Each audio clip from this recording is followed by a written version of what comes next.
రాష్ట్ర వ్యాప్తంగా సంచలనం కలిగించినటువంటి సాయి కృష్ణ లాకప్ డెత్ వ్యవహారంలో చాలా కీలకమైనటువంటి పరిణామాలు చోటు చేసుకుంటున్నాయి. ఒకటి, నాగరాజు కస్టడీ విచారణ ఎలా ఉండాలి, ఎలా ఉండకూడదు అనే విషయంపై ఇప్పటికీ సిట్ కి తర్వాత నాగరాజు న్యాయవాదులకి మధ్య ఒక వాగ్వాదం నడుస్తుంది. హైకోర్టు నుంచి సుప్రీంకోర్టుకి, సుప్రీంకోర్టు నుంచి హైకోర్టుకి. సో అక్కడ నాగరాజు కస్టోడియల్ విచారణ అయితే ముందుకు వెళ్ళడం లేదు. ఈ హైకోర్టు సుప్రీంకోర్టు, సుప్రీంకోర్టు హైకోర్టు మధ్యనే నానుతోంది అది. ఇక రెండో వైపు సిబిఐ దర్యాప్తు కోరుతూ వేసినటువంటి పిటిషన్, అది మాకు సంబంధం లేదని చెప్పి ఇప్పుడు కొత్తగా ఇంకో న్యాయవాది తెరపైకి వచ్చారు, గుడివాక హనుమంతు అనే న్యాయవాది. సో ఇది సంబంధం లేదు, ఇప్పుడు ఇక నుంచి విజయలక్ష్మి బాధితురాలు ఎవరైతే ఉన్నారో సాయికృష్ణ తల్లి, ఆమె తరపు వాదనలు నేనే వినిపిస్తున్నా అని చెప్పి ఇంకో లాయర్ ముందుకు రావడం. అంటే అసలు ఏం జరుగుతుంది? ఇదంతా ఒక నాటకీయమైనటువంటి పరిణామాలు కావాలని చేస్తున్నారా? సాయికృష్ణ కేసును, అటు నాగరాజుపై ఉన్నటువంటి గ్రావిటీ తీవ్రతను తగ్గించేందుకు, నీరుగార్చేందుకే ఇటువంటి డ్రామాలు జరుగుతున్నాయా? ఏమంటే ఈ విషయంలో ఎంత తక్కువ మాట్లాడుకుంటే అంత మంచిది. ఇదంతా ఈ వ్యవహారం అంతా, ఈ ట్రాన్సాక్షన్ మొత్తం ప్రభుత్వ కన్సర్న్లోనే జరుగుతుంది. ఓకే, ప్రభుత్వ కన్సర్న్లో జరుగుతుందని ఎందుకు అంటున్నానంటే, నాగరాజు కనపడినప్పుడు హెబియస్ కార్పస్ పిటిషన్ వేశారు. నాగరాజు చనిపోయాడు అని తేలిన తర్వాత సిబిఐకి అప్పచెప్పాలని పిటిషన్ వేశారు. ఎవరి అనుమతితోటి పిటిషన్ వేశారు? హెబియస్ కార్పస్ పిటిషన్ విజయలక్ష్మి తల్లి గారి వల్లనే వేశారు, అందులో డౌటే లేదు. ఈ సిబిఐ విచారణతో పిటిషన్ వేశారు. ఈ పిటిషన్లు ఈ మధ్య నిన్న మొన్న ఆమె రిత్విక అనే కోగంటి రిత్విక న్యాయవాది, కోగంటి రిత్విక, మేము ఇప్పుడు నేను 40 సంవత్సరాలు న్యాయవాదిగా పనిచేస్తున్నాను, 38 సంవత్సరాల నుంచి. అవును, పనిచేస్తున్నప్పుడు నా కాడికి వచ్చిన క్లయింట్కి నేను న్యాయం చేయాలి. అఫ్కోర్స్ క్లయింట్ తప్పు చేసే ఉండొచ్చు, నేను కాదని, కానీ అతని పట్ల అతని తరఫున వకాల్తా వేసి అతనికి అనుకూలంగా నేను మాట్లాడాలి. జడ్జిమెంట్ అనేది what ever it may be, అది కోర్టు డిస్కషన్, ఏమైనా ఇవ్వచ్చు, ఏమైనా చేయొచ్చు. నేను ఒక కక్షిదారుడి తరఫున వకాల్తా వేసి, ఒక కక్షిదారుడి తరఫున వాదనలు రిటర్న్గా స్టేట్మెంట్ రాసి పడేసి, ఆ తర్వాత ఇదంతా నాకు విత్డ్రా అయ్యానంటే లాలూచీగా ఏమంటారండి దాన్ని? ఎగ్జాక్ట్లీ. అంటే నాకు అవతల క్లయింటో, అవతల ప్లేడరో నన్ను 50 కోట్ల రూపాయలకో, 10 కోట్లకో, లేకపోతే 5 కోట్లకో, లేకపోతే 50,000కో, లక్షకో కొనుక్కుంటేనే నేను కక్కుర్తిపడి, అట్లాంటప్పుడు ప్రాక్టీస్ చేయడం ఎందుకండి? అవసరం లేదు ప్రాక్టీస్ చేసి. డబ్బు ఏ విధంగా సంపాదించవచ్చు, డబ్బు ఏ విధంగా సంపాదించవచ్చండి. న్యాయవాద వృత్తి అనేది నా దృష్టిలో చాలా పవిత్రమైన వృత్తి. న్యాయవాద వృత్తి అనేది వ్యవస్థలో కల్లా వృత్తులలో ఉన్నటువంటి అంశాల్లో నెంబర్ 1 వృత్తి న్యాయవాద వృత్తి. ఈ వృత్తిలో ఉన్న విధంగా how to deal with public అనేది ఈ వృత్తిలోనే నేర్చుకోవచ్చు. ఈ వృత్తే నేర్చుకోవచ్చు కదా, ఈ వృత్తి నేర్పుద్ది. ఓకే, కాకపోతే ఇప్పుడు ఈ రిత్విక పిటిషను నిన్న విత్డ్రా చేసుకుంటా అని మన కోర్టులో మళ్ళీ అనుబంధ పిటిషన్ ఒకటి వేసింది. ఎమ్మంటే ఆ తెల్లారి జడ్జి గారు నెంబర్ 1 అండి ఆయన, అందులో డౌట్ ఏం లేదు. తెల్లారి గారు, ఏమమ్మా మరి నువ్వు ఏందమ్మా నువ్వు రాసిన పిటిషన్ ఎక్కడేమో రాసావు చూపించు అని అడిగాడు. ఆయన ఇంతే పేపర్లు తీసుకొని ఎక్కడేమి రాసావు చూపించమ్మా, ఏమంటే నేను హెబియస్ కార్పస్ పిటిషన్ విత్డ్రా చేసుకుంటున్నానని, దానికి తోడు సిబిఐకి అప్పచెప్పే పిటిషన్ కూడా విత్డ్రా చేసుకుంటున్నాను. నీ పేరు 2 ఒకే చోట ఉన్నాయా చూడు, నీకు సంబంధించిన ప్రేయర్ అంటే మేము రిక్వెస్ట్ చేసేదాన్ని ప్రేయర్ అంటాం. 2 ఒకే చోట ఉన్నాయా అని చూస్తే హెబియస్ కార్పస్ ప్రేయర్ 1 పేజీలో ఉంది, ఇదేమో ఇంకో పేజీలో ఉంది, సిబిఐ విత్డ్రా చేసేది ఇంకో పేజీలో ఉంది.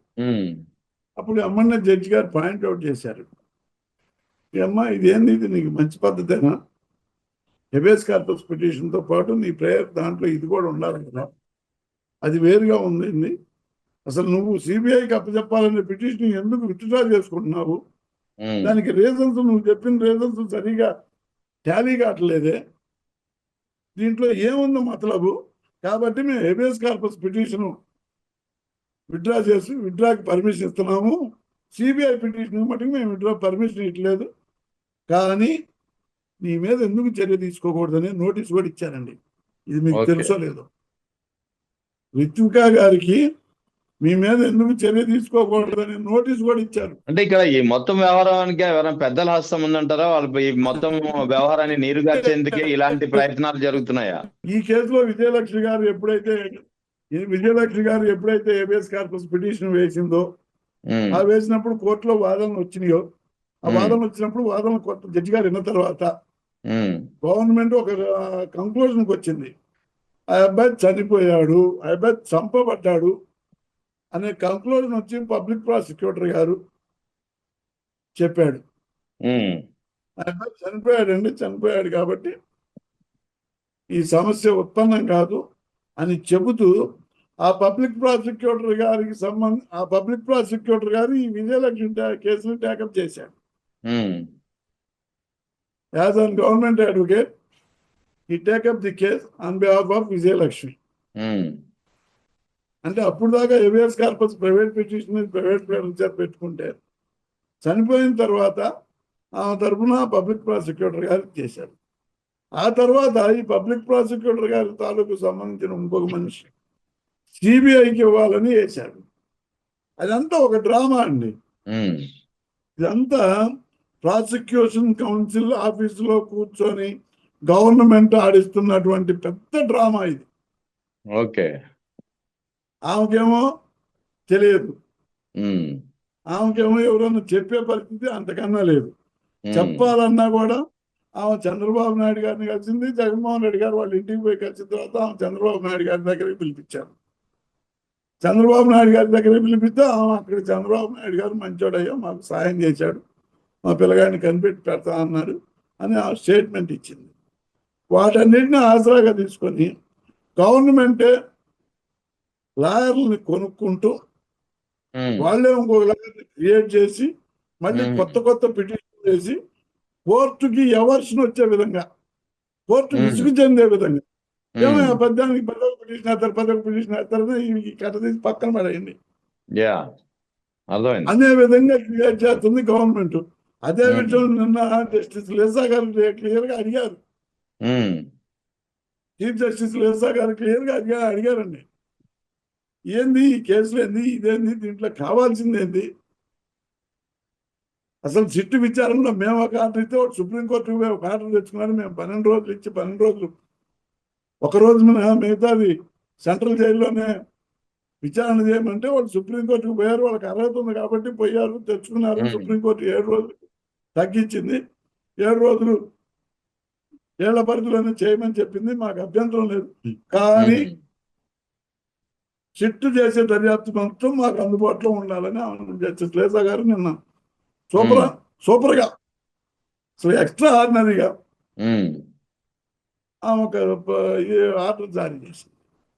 దీని ఉద్దేశం ఏంది అంటే ఈ దర్యాప్తుని నీరుగారుతున్నారనే విషయం, ఈ దర్యాప్తులో అవకతవకలు జరుగుతున్నాయి, దర్యాప్తు ఒక పక్క ప్రభుత్వానికి అనుకూలంగా నడుస్తుంది, పోలీస్ వ్యవస్థకు అనుకూలంగా నడుస్తుంది కాబట్టి ఈ దర్యాప్తు అనేది మాకు అనుసంధానంలో జరగాలని నిన్న డైరెక్షన్ ఇచ్చింది. అది చాలదండి, ప్రభుత్వానికి చంపబెట్టు. అవును. ఇందులో సిబిఐకి అప్పచెప్తే ఖచ్చితంగా commissioner of police Vijayawada, DGP of police Andhra Pradesh, plus law and order maintain చేసేటటువంటి సీఎం గారు కూడా ఇందులో ఇన్వాల్వ్మెంట్ వస్తుంది. ఈ ముగ్గురికి ఖచ్చితంగా ఇందులో ఇన్వాల్వ్మెంట్ ఉంది అనేది బయటపడుతుంది. ఆ సిబిఐ పిటిషన్ ఒకరు కాకపోతే ఒకళ్ళు కోర్టు ఇసుగు చెందేదాకా వేసి అసలు వీటిని పక్కన పెట్టండి అనే విషయం దాకా తీసుకొచ్చి, కాకపోతే ఏంటంటే జడ్జెస్ నెంబర్ 1గా ఉండాలి. తెల్లారి గారి దగ్గర వేసిన పిటిషన్లు కానివ్వండి, habeas corpus petition apart from CBI petition అవి కానివ్వండి, ఇక్కడ ఈ కోర్టులో సిట్టు దర్యాప్తుకి సంబంధించిన పిటిషన్లు కానివ్వండి, చీఫ్ జస్టిస్ కోర్టులో. ఇవన్నీ జడ్జెస్ నిజంగా కొరడాన్ని చూపించారండి ఈ కేసు విషయంలో. జడ్జెస్ ఖచ్చితంగా కొరడాన్ని చూపించారు. ముందు రోజుల్లో ఏం జరుగుతుందనేది తెలియదు కానీ ఉండే ఇప్పటి వరకు జడ్జెస్ చాలా పర్ఫెక్ట్ గా ఫాలో చేసి ఈ కేసును దర్యాప్తు వాళ్ళ కన్సర్న్లో చేయమని చెబుతున్నారు. కానీ మళ్ళీ విజయలక్ష్మి గారు అనుబంధ పిటిషన్ వేసింది, నాకు సిబిఐ ఎంక్వైరీ కావాలి అని. ఖచ్చితంగా దానికి అనుమతిస్తారు. చూడండి, 2 or 3 days లో, అంటే నెక్స్ట్ వీక్ లో, రేపు శుక్రవారం కాబట్టి అది బెంచి కొంతసేపు జరుగుతుంది. రేపు రావచ్చు రాకపోవచ్చు పిటిషన్ పైకి. నెక్స్ట్ వీక్ లో విజయలక్ష్మి గారు వేసిన పిటిషన్ మీద సిబిఐకి అప్పచెప్పమని ఖచ్చితంగా వస్తుందండి. అంటే ఈ లొకునాస్ మొత్తం, ఈ లొసుగులు మొత్తం కోర్టు పరిగణలో తీసుకుంటది. ఈ కోవెంట్ రితికా వేసింది, మరో ప్లేడర్ గారు వేసింది, ఇంకోళ్ళు వేసింది. ఇవాళ కోర్టునే ఆమె డైరెక్ట్ గా అనుబంధ పిటిషన్ ఏమని చెప్పింది విజయలక్ష్మి గారిని, అది వేసింది. కాబట్టి వచ్చే వారంలో ఖచ్చితంగా ఈ కేసు సిబిఐకి అప్పచెప్పే పరిస్థితి కోర్టు ద్వారానే వస్తుందనేది నాకు ఖచ్చితమైన అభిప్రాయం ఉంది. ఖచ్చితంగా అలాగనే జరుగుతుంది కూడా. Right sir, right. ఇక శ్రీకాకుళం జిల్లాలో వైఎస్ఆర్ కాంగ్రెస్ పార్టీ అధినేత వైఎస్ జగన్ పర్యటిస్తున్నారు. వాస్తవానికి ముందు ఈ పర్యటనకు అనుమతి ఇవ్వలేదు, తర్వాత అనుమతులు ఇచ్చారు. కానీ ఉదయం నుంచి జరుగుతున్నటువంటి పరిణామాలు చూస్తుంటే ప్రతి చోట వైఎస్ జగన్ పర్యటనను అడ్డుకునే ప్రయత్నం చేస్తున్నారు. వైఎస్ జగన్ పర్యటనకు పాల్గొనడానికి వెళ్తున్నటువంటి వారినే కాకుండా సాధారణంగా రోడ్లపై వెళ్లే వాళ్ళని కూడా అడ్డుకునే ప్రయత్నాలు జరుగుతున్నాయి. ఎలా చూడాలి? ఏమండి, తమరికి ఇంతకు ముందు ఒకసారి చెప్పాను, మాది మౌత్ పబ్లిసిటీ పార్టీ, మాకు ఎవరితోటి సంబంధం లేదు.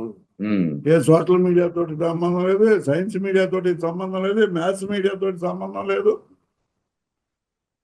ఈ ఫేస్బుక్లు, ఎక్స్ ఖాతాలు, వై ఖాతాలు ఇవన్నీ మాకు సంబంధం లేదండి. మాది మౌత్ పబ్లిసిటీ, మా పార్టీయే మౌత్ పబ్లిసిటీ. మా నాయకుడు తాడేపల్లి ఆఫీసు నుంచి బయట అడుగు పెడితే వేల మంది వస్తారు ఆడికి. అక్కడి నుంచి జిల్లాకు పోతే లక్షల మంది వస్తారు. రాష్ట్రం దాటిపోయినా కూడా వేలల్లో జనసమూహం ఉంటుంది. తమిళనాడు పోయినా ఉంటుంది, ఒరిస్సా పోయినా ఉంటుంది, కర్ణాటక పోయినా ఉంటుంది, తెలంగాణ పోయినా ఉంటుంది. మా నాయకుడే, ఆయన పేరే జగన్ కాదండి, జనం. ఆయన పేరే జనం. ఆయన ఎక్కడికి వస్తున్నాడన్నా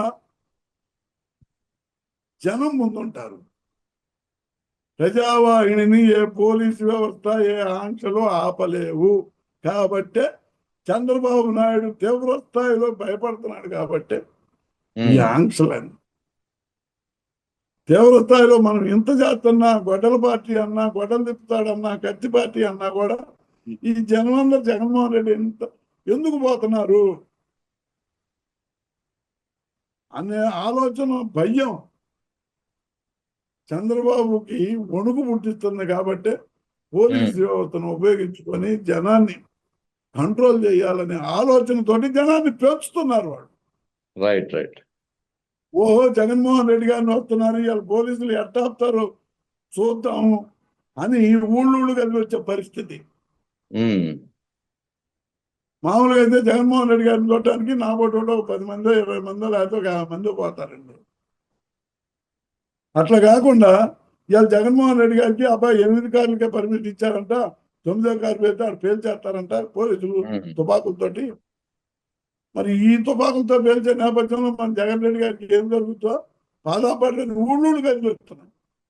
మీరే మా ప్రచారం అండి, మీరే మా ఆయుధం. అధికార పార్టీయే మా ఆయుధం. చంద్రబాబు భయమే మాకు అభయం, ప్రజల అభయం. చంద్రబాబు భయమే మాకు ప్రజల అభయం. చంద్రబాబు కుట్ర కోణమే మా జగన్మోహన్ రెడ్డి గారికి శ్రీరామ రక్ష.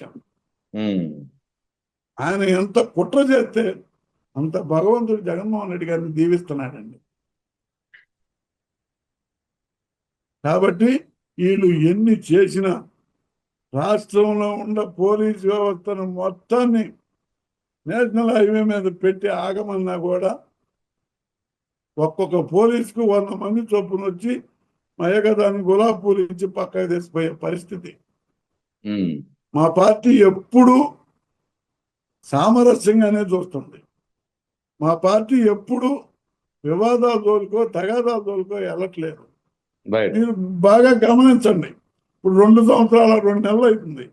జగన్మోహన్ రెడ్డి గారు దాదాపు నెలకు ఒక ప్రాంతాన్ని పరిశీలిస్తున్నాడు, వెళ్తున్నాడు. అక్కడ ఉన్నటువంటి సాధక బాధకాలు తెలుసుకున్నాడు, లేదా అక్కడ ఉన్నటువంటి పరిస్థితులను అవగాహన చేసుకుంటున్నాడు. ఉమ్, ఎక్కడ చిన్న వివాదం దగ్గర గొడవలు జరిగినట్టు ఎక్కడన్నా ఉందా? లేదు చంద్రబాబు ఎక్కడ. నాయుడు గారు మా మాచర్లు వచ్చాడు చంద్రయ్య చనిపోయినప్పుడు. అట్నే చిత్తూరు జిల్లాలో తిరిగాడు 2-3 ప్రాంతాల్లో. గొప్ప పెద్దిరెడ్డి గారి నియోజకవర్గంలోకి వెళ్ళాడు. ఆడికి పోయి పోలీసుల మీద ఎగబడిచ్చాడు, మనం చూసాం. అవును. నువ్వు పర్యటన చేసేటప్పుడు మా వాళ్ళు, మా పార్టీ వాళ్ళు, నువ్వు ప్రతిపక్షంలో ఉండి పర్యటన చేసేటప్పుడు ఆ అధికార పార్టీకి ఉన్నటువంటి జగన్మోహన్ రెడ్డి గారు కానివ్వండి, అధికార పార్టీ కానివ్వండి, ఏ రోజైనా నిన్ను ఎక్కడికైనా వద్దని అన్నదా? ఉమ్, తిరుగు, నీకు ఓపిక, నీ ఓపిక నువ్వు తిరుగు, తప్పేముంది అని వదిలేశాడు జగన్మోహన్ రెడ్డి గారు. ఎప్పుడు ఆంక్షలు పెట్టలే అసలు. ఎప్పుడు నువ్వు ఆ ఊరు బావద్దు, ఈ ఊరు బావద్దు అని మేము చెప్పలా. యా. ఆ ప్రాంతానికి కూడా వచ్చాడు, పల్నాడులో మాచర్ల దగ్గర చంద్రయ్య వాళ్ళ ఊరికి. ఉమ్, శవం పక్కన కూర్చున్నాడు. ఏమైంది?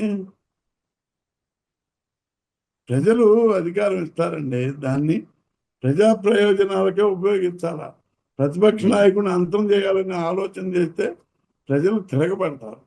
యా. ముఖ్యంగా మా జగన్మోహన్ రెడ్డి గారి మీద ఏగవాలినా కూడా అధికారం, అధికార పార్టీ అడ్రస్లు కూడా దొరకవు.